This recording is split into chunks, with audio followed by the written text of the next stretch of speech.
হযরত রবি ইবনে সুলাইমান রাহমাতুল্লাহি আলাইহি চিন্তা করেন, আমি নফল হজ করার জন্য যাব, আর এই দিক দিয়ে মুসলমানের সন্তান, মুসলমানেরা হালাল খাবারের অভাবে তারা কি মরা গরুর গোশত কেটে এনে খাবে? এটা হয় না, হতে পারে না। মনে মনে মনে মনে হজের সিদ্ধান্তটাই পরিবর্তন করে ফেলেছেন। আর চিন্তা করলেন, এই টাকাটা দিয়ে এবার তাদের সেবা করব, খেদমত করব, আর আগামীতে হজ আবার পুনরায় করব। আবার হয়রাম, এই জন্য ডাক দিলেন, মা গো, ও মা, একটু অপেক্ষা করেন, এইগুলো আপনারা খাবেন না, আমি দেখি আপনাদের জন্য কোনো ভালো ব্যবস্থা করতে পারি কি না। এ মুসলমান, হযরত রবি ইবনে সুলাইমান রাহমাতুল্লাহি আলাইহি, হযরত রবি ইবনে সুলাইমান রাহমাতুল্লাহি আলাইহি এই কথা বলেই চলে গেলেন কাফেলার সাথে গিয়ে। এবার বলতে লাগলেন, এই বছরে আমি আর হজে যাব, আমি আর হজ এই বছরে যাব না। অনেকেই বোঝানোর চেষ্টা করলেন, তিনি বুঝলেন না। না, আমি যাব না। হাজিদেরকে এখান থেকেই বিদায় করে দেওয়া হয়েছে। বিদায় করে দিলেন। অতঃপর তিনি টাকা পয়সা যা ছিল তা নিয়ে বাজারে প্রবেশ করলেন। কিছু আটা ময়দা কিনলেন, রুটি বানাইয়া খাওয়ার জন্য যা লাগে তাও তিনি কিনলেন। অতঃপর অবশিষ্ট কিছু টাকা এই আটার ভিতরে ঢুকাইয়া এই বাড়ির ভিতরে নিয়ে গেলেন, হাদিয়া পেশ করলেন, এই নেন আপনাদের জন্য আমার পক্ষ থেকে সামান্য খাবার, সামান্য হাদিয়া। আল্লাহর বান্দারা এই হাদিয়া পাইয়া অত্যন্ত আনন্দিত, অত্যন্ত আনন্দিত।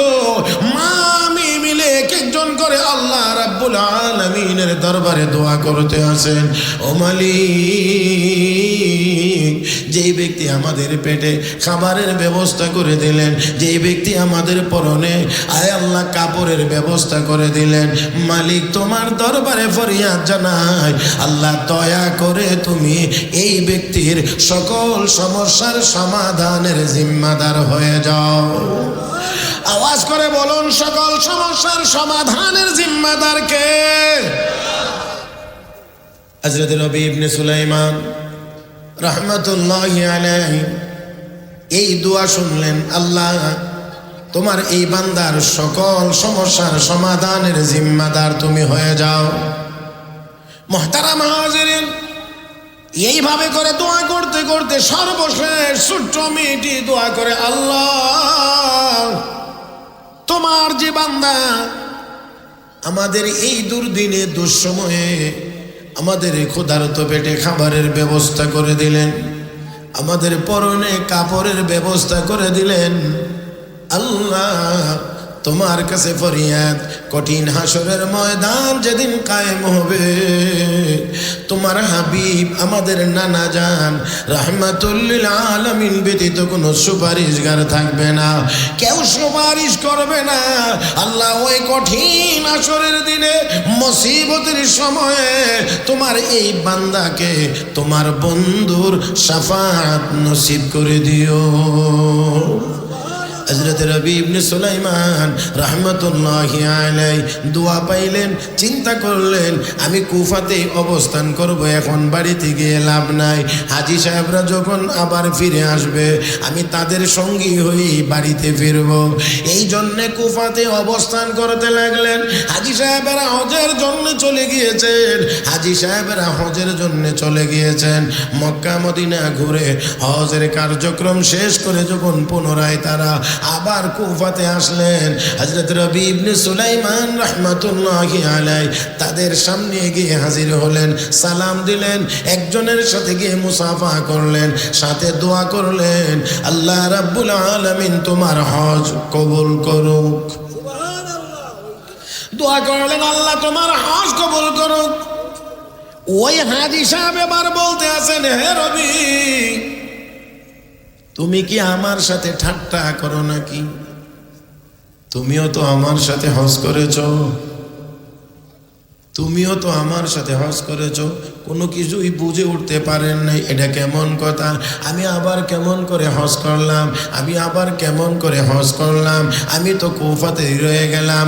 ও মুসলমান, ও মুসলমান, এবার আরেকজনের কাছে গেলেন, আরেকজনের কাছে গিয়ে যখন এই কথা বললেন, এই কথা বললেন, আল্লাহ তোমার হজ কবুল মঞ্জুর করুক, এই কথা বললে ওই হাজী সাহেব আরেকটু বেশি অ্যাডভান্স হয়ে বলতে আছেন, ও রবি, তুমি না আমার সাথে হজ করেছ, তুমি না আমার সাথে আল্লাহর ঘর তওয়াফ করতেছিলা, তুমি না আমার সাথে মিনায় ছিলা, আমার সাথে মুজদালিফায় ছিলা, আমার সাথে তুমি না আরাফায় ছিলা, তুমি আল্লাহর ঘর তওয়াফ করার সময়ে আমার কাছে একটা টাকার ব্যাগ রেখেছিলা, এই নাও তোমার টাকার ব্যাগ। মুহতারাম হাজিরিন, আশ্চর্য হয়ে গেলেন, এটা কেমন করে সম্ভব?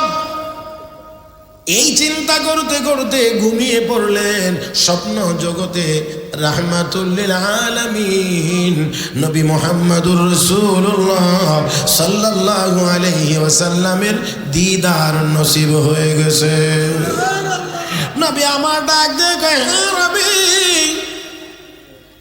আর কতজন সাক্ষী তোমার কাছে বললে, কতজন সাক্ষী তোমার কাছে পাঠাইলে তোমার বিশ্বাস হবে তোমার হজ হয়েছে? আল্লাহর নবী বলেন, রবি রে, হজের প্রোগ্রামটা পরিবর্তন করে যেই অসহায়, যে মিসকিন পরিবারকে সাহায্য সহযোগিতা করেছিল, এই অসহায় পরিবারটি হলো আমার আওলাদ, আমি নবীর বংশের লোক, নবীর বংশধর। তোমার এই আমলের খবর যখন আমার রওজাতে এসেছে, আমি বড় খুশি হইলাম। আল্লাহ রাব্বুল আলামিনের কাছে তোমার জন্য দোয়া করেছি, মহান আল্লাহ তোমার আকৃতিতে একজন ফেরেশতা বানাইয়া তোমার পক্ষ থেকে হজ করাইছে। আমার ভাইরা, আমার বন্ধুরা, তাই আসুন আল্লাহ রাব্বুল আলামিন আয়াতের ভিতরে বলেন, ওয়া আতিযাল কুরবা হাক্কাহু ওয়াল মিসকিন, নিকটতম আত্মীয়দের হক পাওনা দাও, মিসকিন অসহায় তাদের হক আদায় করো, ওয়াবনাস সাবিল যারা মুসাফির তাদের হক তোমরা আদায় করো, ওয়ালা তুবাজ্জির তাবযীরা, তবে অবশ্যই অবশ্যই গুনাহের কাজে কোনো টাকা পয়সা খরচ করিও না। সহজ কথায় যদি চলে আসি, এক গুনার কাজে খরচ করার নামই হলো তাবযীর। ও মুসলমান, অতএব গুনাহের কাজে কোনো অবস্থাতেই টাকা খরচ করা যাবে না। আল্লাহ রাব্বুল আলামিন বড় শক্তভাবে বলেছেন, ইন্নাল মুবাযযিরিনা কানু ইখওয়ানাশ শায়াতিন, যারা তাবযীর করবে, মুবাযযির হবে, গুনাহের কাজে টাকা খরচ করবে, রব্বে করিম বলেন তারা শয়তানের ভাই। ওয়া কানাশ শাইতানু লিরাব্বিহি কাফুরা, আর শয়তান হলো তার রবের বড় নাফরমান। শয়তান বড় নাফরমান। কার নাফরমান? আল্লাহর। শয়তান আল্লাহর বড় নাফরমান। আর যারা শয়তানের ভাই হবে সে তো আর ফরমাবরদার হবে না, সেও নাফরমানি হবে। আমার ভাইরা, আমার বন্ধুরা, এই জন্য আসুন হালাল পথে টাকা খরচ করার ক্ষেত্রে, এমনকি আল্লাহর রাস্তায় দান খয়রাত করার ক্ষেত্রেও একটা মধ্যম পন্থা অবলম্বন করা চাই। আল্লাহ রাব্বুল আলামিন তার প্রিয় হাবিবকে পরের আয়াতগুলোতে গিয়ে দেখা যায় আল্লাহর নবীকে আল্লাহ নির্দেশ দিয়ে বলেন, লা তাজআল ইয়াদাকা মাগলুলাতান ইলা উনুকিক ওয়া লা তাবসুতা কুল্লাল বাসত ফাতাকুদা মালুমান মাহসুরা। নবী গো, কৃপণতা বশত আপনি হাত দুইটা একেবারে ঘাড়ের উপরে বেঁধে রাখবেন না, আবার একেবারে প্রসারিত করে দেবেন না, একেবারে দুনো হাত খুলে দেবেন না। আমার ভাইরা, এখানে একটু লক্ষণীয় বিষয় হলো আয়াত কেন নাজিল হয়েছে। অতি সংক্ষেপে যদি শানে নজুলটা আমরা দেখি তাহলে দেখতে পাবো আল্লাহর নবীর কাছে একদিন একটা ছেলে এসে বলছেন, ইয়া রাসূলুল্লাহ, ইয়া হাবিবাল্লাহ, ওগো নবীজি, আমার আম্মা বলেছেন আপনি একটা আপনার গায়ের জামা আমার আম্মাকে দান করতেন। আল্লাহর নবী বললেন, যা ও ছেলে, তোমার মাকে গিয়ে বলো আমার কাছে এই মুহূর্তে দেওয়ার মতো অতিরিক্ত কোনো জামা নাই, শুধুমাত্র আমার গায়ের জামাটা সেটা আমি গায়ে দিয়ে রেখেছি। আল্লাহর হাবিব রাহমাতুল লিল আলামিন বললেন, যাও গিয়ে বলবা পরবর্তীতে যখন আমার কাছে আসবে তখন আমি তোমাকে তোমার মাকে দেব। ছেলেটা চলে গেছে, ঘুরে আবার এসে বলছেন, ইয়া রাসূলুল্লাহ, ইয়া হাবিবাল্লাহ, আমার আম্মা বলেছেন আপনার গায়ে যেই জামাটা আছে এই জামাটাই দিয়ে দেওয়ার জন্য। আল্লাহ হাবিব নিজের গায়ের জামাটা খুলে দিয়ে দিলেন। এখন আর নবীর গায়ে জামা নাই। আল্লাহ নবী হুজরায় চলে গেলেন। নামাজের সময় হয়ে গিয়েছে, নামাজের সময় হয়ে গিয়েছে। হযরত বেলাল আজান দিয়েছেন, কিন্তু আল্লাহ নবী ঘর থেকে বের হচ্ছেন না, ও বের হচ্ছেন না। সাহাবায়ে কেরাম চিন্তিত, ঘরে গেলেন, গিয়ে দেখেন আল্লাহ নবীর গায়ে এই মুহূর্তে কোনো জামা কাপড় নাই। এই জন্য রব্বে কারীম বলেন, রব্বে কারীম বলেন, লা তাজাল ইয়াদাকা, এই প্রেক্ষাপটে আয়াত নাযিল হয়েছে। আল্লাহ বলেন, লা তাজাল ইয়াদাকা মাগলুলাতান ইলা উনুকিক। হাবিব, আপনি এবং আপনার উম্মত বুখালতি বশত, কৃপণতা বশত হাত দুইটা একেবারে গাড়ের উপরে নিয়ে বেঁধে রাখবেন না, মানে কিছুই দান করবেন না, এমনটা না। আবার ওয়ালা তাবসুতহা কুল্লাল বাস, একেবারে পুরাপুরি খুলেও দেবেন না। ফাতাকুদা মালুমান মাহসুরা, তাহলে পরবর্তীতে বুখালতির কারণে আপনাকে তিরস্কার শুনতে হবে। আবার যদি একেবারে খুলে দেন তাহলে আবার এই জন্য পরে আফসোস করতে হবে। মুফাসসিরিন কেরাম লেখেন, বুখালতির বশত হাত বেঁধে রাখা যাবে না, আবার পুরাপুরি ছেড়ে দেওয়া যাবে না, যাতে করে পরে আফসোস করা লাগে। আমার ভাইরা, আমার বন্ধুরা মুসলমান, এই কথাটা মুফাসসিরিন কেরাম লেখেন ওই সকল ইমানদারদের জন্য যারা বেশি পরিমাণে খরচ করে, পরবর্তীতে যদি একটু সামান্য সমস্যা হয় আর তখন আফসোস শুরু করে দেয়, আফসোস শুরু করে দেয়। আর যদি বলতে থাকে, হায় রে, দান খয়রাত কইরা আমি একেবারে খালি হয়ে গেলাম, নিঃস্ব হয়ে গেলাম, এমন ব্যক্তিদের ব্যাপারে আল্লাহর কথা। আর যদি কোনো মানুষের ঈমান এত মজবুত হয়, সব কিছু দিয়ে দেওয়ার পরেও যদি তার মধ্যে কোনো রকমের আফসোস না থাকে, তাহলে সে যতটুকু ইচ্ছা তার সম্পদ থেকে আল্লাহর রাস্তায় খরচ করতে পারে। সাইয়েদেনা হযরত আবু বকর সিদ্দিক রাদিয়াল্লাহু তাআলা আনহু, আমার ভাইরা, আমার বন্ধুরা, অনেক টাকা পয়সা নিয়ে অনেক বড় ব্যবসায়ী মানুষ ছিলেন।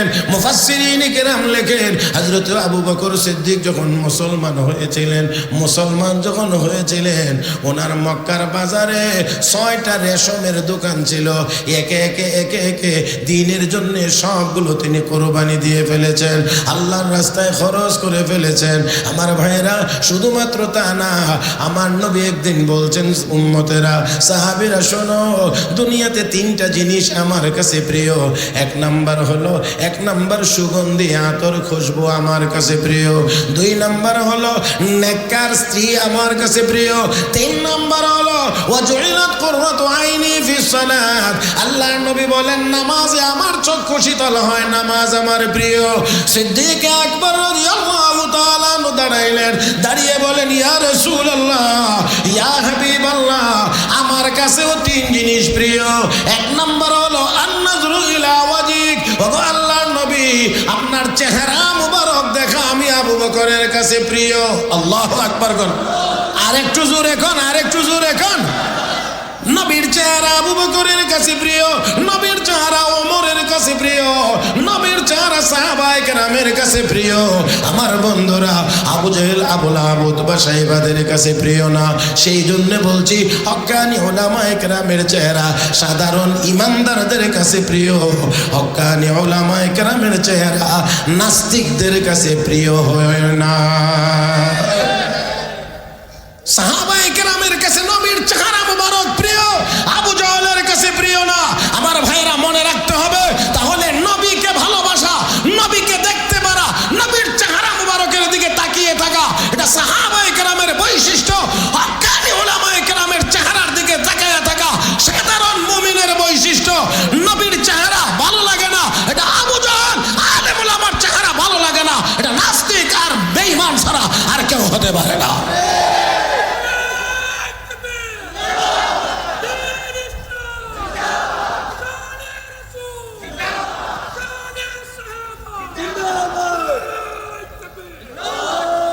আমার ভাইয়েরা, আল্লাহু আকবারটাকে আর একটু বলিষ্ঠ আওয়াজে বলা যাইতো না? যেহেতু নারে তাকবীর বলেই ফেলছে, তো আল্লাহু আকবার আওয়াজটা কি আর একটু বড় হইলে অসুবিধা হইতো নাকি? বললে কোনো গুনাহ হবে? যদি তা না হয় তাহলে একটু বলিষ্ঠ আওয়াজে, অন্তত শায়েস্তাগঞ্জ থানার এরিয়ার ভিতরে, এই থানার ভিতরে যেন শয়তান থাকতে না পারে, এতটা বলিষ্ঠ আওয়াজে একবার আল্লাহু আকবার বলতে হবে। রাজি আছেন সবাই? রাজি আছেন সবাই? পারবেন সবাই মিলে একবার বলতে? এবার বলেন দেখি।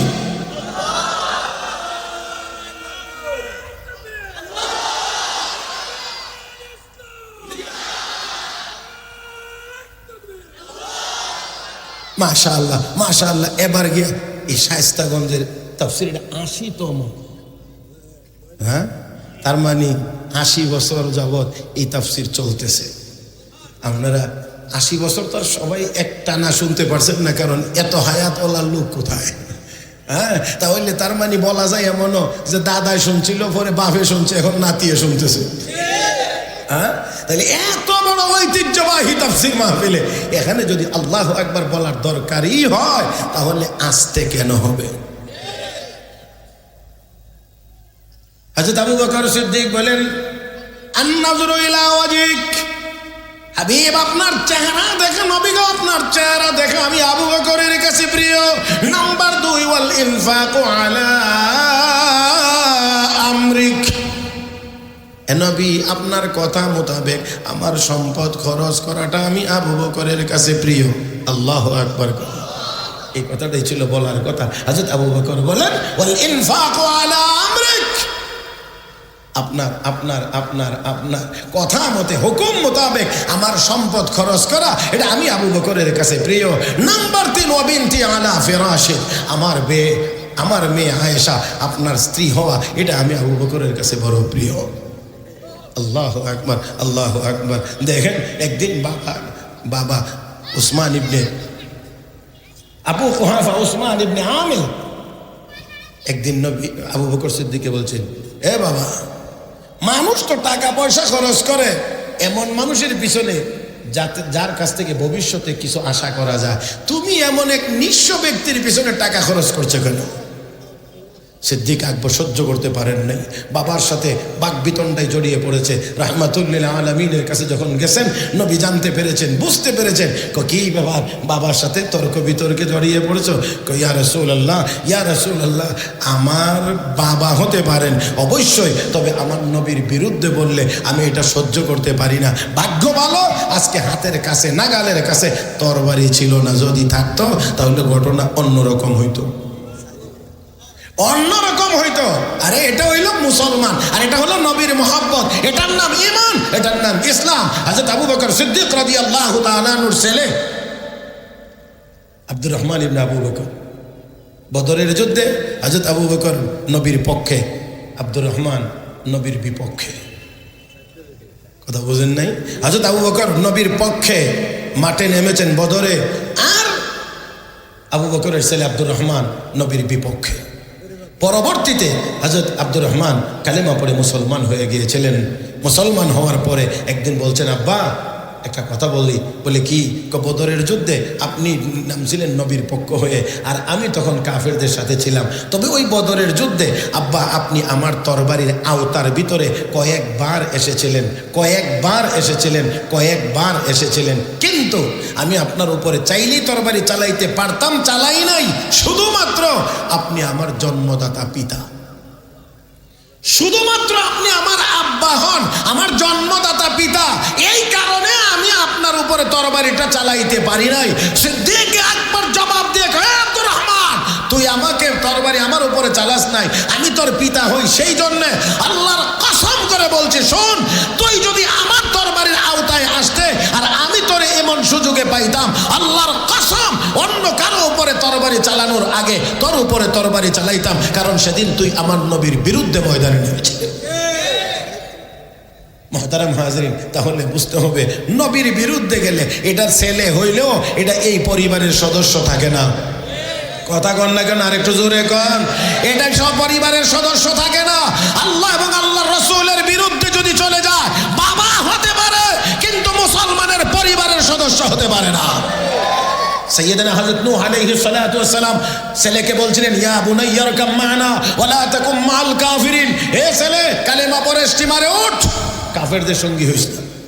قال سآوي إلى جبل يعصمني من الماء قال لا عاصم اليوم من أمر الله إلا من رحم وحال بينهما الموج فكان من المغرقين। হে বাবা কালেমা পড়ে উঠ, নৌকায় নইলে বাঁচবে না। আব্বা বলেন কি? আরে টিলায় যাব, ওইখানে পানি যাবে না, আমি ওইখানে গিয়ে মোকাবেলা করবো, বন্যা মোকাবেলা করে। হ্যাঁ, আমাদের দেশেও তো কয় না, তো আমরা বন্যা মোকাবেলার জন্য প্রস্তুত। হ্যাঁ, বন্যা বলে মোকাবেলা করবে। বন্যার পানি কার হুকুমে আসে? তাহলে তুমি কার মোকাবেলার জন্য নামতে চাও? সাবধান সাবধান, এই জাতীয় শব্দ পরিহার করতে হবে। আমাদের দেশে এরকম অনেক চলে, মানে কোন জায়গায় কোনটা, এটাও আমাদের অনেকের খুব বেশি একটা দিশা বিষয়। কোথায় বলতে হবে কোনটা, কোথায় লিখতে হবে। এক সময় দেখলাম শিক্ষা প্রতিষ্ঠানে লেখা থাকতো, শিক্ষার জন্য আসো, সেবার জন্য বেরিয়ে যাও। কিসের জন্য আইতো? শিক্ষার জন্য আসো। তো শিক্ষার জন্য আইতো কোন জায়গায়? শিক্ষা প্রতিষ্ঠানে। তো শিক্ষা প্রতিষ্ঠানে গেইটে বা ওয়ালে লেখা থাকতো, শিক্ষার জন্য আসো, সেবার জন্য বেরিয়ে যাও। এখন দেখি এই লেখা বাসের পিছনে, কথা বলে, তাও আবার ইংরেজিতে লেখা। কথা বলছেন না? তো দেখেন এই লেখা এখন বাসের মধ্যে গিয়ে কি শিখতো? Come for education, go for help. বাসের পিছনে লেখা। এটা কি বাসের পিছনে লেখবার নিয়ে আমার বুঝাইছে না আর কি। কথা বুঝেন? তারপরে দেখবেন এরকম উল্টা পাল্টা অনেক কিছু, যেগুলো একটার সাথে কোথায় যে কোনটা এটা মানে মিলানো বড় মুশকিল হয়ে যায়। যাক, সময় কম, আমার যতটুকু সময় জানা আছে এই সময়ের আর বাকি নাই, একেবারেই শেষ প্রান্তে। এই জন্যে কথাগুলোকে একেবারে আর বেশি লম্বা করার কোনো সুযোগ নাই। কিছুটা অগোছালো থাকলেও অগোছালো অবস্থায় রেখে চলে যাইতে হবে। মুহতারাম হাজিরিন, পরবর্তী উলামায়ে কেরাম গুরুত্বপূর্ণ নসিহত পেশ করবেন বলে ইনশাআল্লাহ আমি আশাবাদী আপনারাও মন ভরে শুনবেন। মাগরিবের নামাজের পরে শুরু হওয়ার সময় একেবারেই অল্প কিছু মানুষ ছিলেন, এখন তো আলহামদুলিল্লাহ অনেক। পরবর্তী বুজুর্গরা আশা করি একটু তৃপ্তি সহকারে আপনাদেরকে কথা শোনাইতে পারবেন। আল্লাহ তৌফিক দান করুন, সবাই বলি আমিন, আর জোরে বলি আমিন। মুহতারাম হাজরিন, যাই হোক, আসুন বলছিলাম নূহ আলাইহিস সালাতু ওয়াস সালাম, নূহ আলাইহিস সালাতু ওয়াস সালাম ছেলেকে বলছিলেন, এ ছেলে ওঠ। না, কোথায় যাব? পাহাড়ে। পাহাড়ে আল্লাহ করে বাঁচতে পারবে না, বাঁচতে পারবে না। পয়গম্বর কে দেবরা আল্লাহ যদি না বাঁচায় তাহলে আজকে বাঁচার কোনো ব্যবস্থা। এই বাবা এবং ছেলের মধ্যে কথা চলতেছে, এর মধ্যে ওয়াহিলা বাইনাহুমাল মাউজু ফাকানা মিনাল মুগরাকিন, ঢেউ এসে এমন বাড়ি দিছে, এখন বাবা ছেলে দেখে না, ছেলে বাবা দেখে না। এমত অবস্থায় পয়গম্বর ছেলের জন্যে আল্লাহর কাছে একটু বলছিলেন, ইন্না বনি মিন আহলি ওয়া ইন্না ওয়াদাকাল হক ওয়া আনতা আহকামুল হাকিমিন। মালিক, তুমি না বলেছিলা আমার পরিবারকে বাঁচাইবা, তো ছেলে তো আমার পরিবারের সদস্য, ছেলে তো আমার পরিবারের সদস্য, তুমি না বলছিলা পরিবারের সদস্যদেরকে বাঁচাইবা। আল্লাহ ক্বালা ইয়া নূহ ইন্নাহু লাইসা মিন আহলিক ইন্নাহু আমালুন গায়রু সালিহ ফালা তাসআলনি মা লাইসা লাকা বিহি ইলম ইন্নী আ'ইযুকা আন তাকুনা মিনাল জাহিলিন। পয়গম্বর, এটা তোমার পরিবারের, এটা তোমার পরিবারের সদস্য না। ইন্নাহু আমালুন গায়রু সালিহ, তার আমল ভালো না। তাহলে বোঝা গেল রক্তের মাধ্যমে পয়গম্বরের পরিবারের সদস্য হয় না, পয়গম্বরের পরিবারের সদস্য হয় ঈমান আর নেক আমলের ভিত্তিতে। যাই হোক, সাইয়্যিদানা হযরত আবু বকর সিদ্দিক রাদিয়াল্লাহু তাআলা আনহু সব দিয়েছিলেন, কিন্তু ওনার কোনো আফসোস ছিল না, যত দিতে পেরেছেন সর্বশেষ ঘরে যা ছিল সব দিয়েছেন, কিন্তু কোনো আফসোসের বিষয় ছিল না। আরে আমি যদি না দিতাম ভালো হইতো। তো যাদের মধ্যে না দিতাম ভালো হইতো এমন আফসোস করা লাগবে, এমন ব্যক্তিদের ক্ষেত্রে সব দান খয়রাত করে দেওয়ার সুযোগ নাই। কিছু রেখে লইলি ভালো, যাতে করে এই আফসোস পরবর্তীতে করতে না হয়।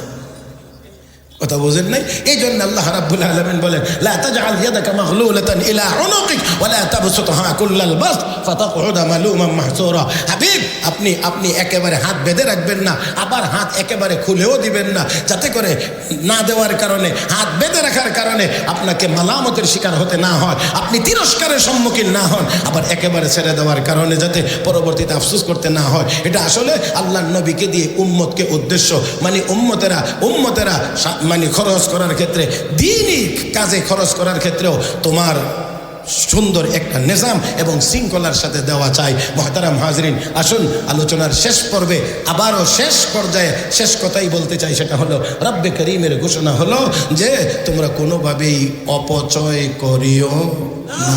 আর এই অপচয়, তাবজিরের কথা হলো গুনাহের কাজে যত অল্পই দেন না কেন এটাই তাবজির। যারা করবে তারাই মুবাজ্জির, আর এই কাজ যারা করবে তারা শয়তানের, কথা কয় না, শয়তানের ভাই। আমরা শয়তানের ভাই হইতে চাই না। অত্যন্ত সুকৌশলে আজ মুসলমানদেরকে শয়তানের ভাই বানায় দেওয়া হয়েছে, ঘরে ঘরে পকেটে পকেটে বাদ্যযন্ত্র ঢুকাইয়া দেওয়ার মাধ্যমে। অত্যন্ত সুকৌশলে সুদের মাধ্যমে মুসলমানদেরকে হারাম আমদানিতে বা হারামে জড়িয়ে দেওয়া হয়েছে। ঠিক তেমনি ভাবে গান বাজনার বিনোদনের নামে হাজার হাজার টাকা আমাদের কাছ থেকে খরচের মাধ্যমে, গুনাহের লাইনে খরচের মাধ্যমে, তাবজিরের মাধ্যমে আমাদেরকে শয়তানের ভাই বানায় দেওয়া হয়েছে। আমার ভাইয়েরা, আমার বন্ধুরা, তাই আসুন আজকে থেকেই হোক আমাদের প্রতিজ্ঞা, আজ থেকেই আমাদের হোক পাক্কা নিয়ত, গুনাহের কাজে আমার একটি টাকাও খরচ যেন না হয়।